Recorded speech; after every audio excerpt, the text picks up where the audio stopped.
Hello, ही recipe अजिबात skip करू नका, कारण हे खाऊन सगळेच खुश होणार आहेत. तर इथे मी सुरण घेतलेलं आहे. ते आपल्याला साल काढून असं चिरून घ्यायचं आहे. तर साल काढून मी असे दाखवल्याप्रमाणे त्याचे काप करून घेतलेत, तुम्ही बघू शकता.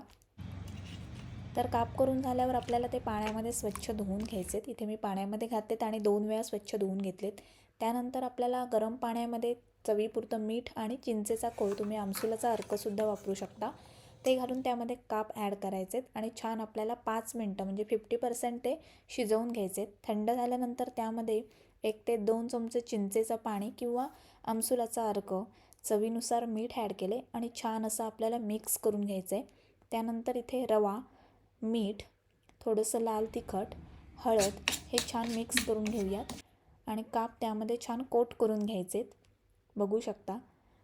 त्यानंतर आपल्याला हे गरम तव्यावर तेलामध्ये छान फ्राय करून घ्यायचे. तर क्विक रेसिपी आहे, छान दोन्ही बाजूने आपण हे फ्राय करणार आहोत. तेलसुद्धा खूप कमी लागतं, शॅलो फ्राय करतो आहे आपण इथे. आणि अशी झटपट टेस्टी रेसिपी तयार आहे. पौष्टिकसुद्धा आहे आणि लहानांपासून मोठ्यांपर्यंत सगळे खाऊन नक्की खुश होतील. करून पहा. कमेंटमध्ये नक्की कळवा आणि पेजला फॉलो करायला विसरू नका.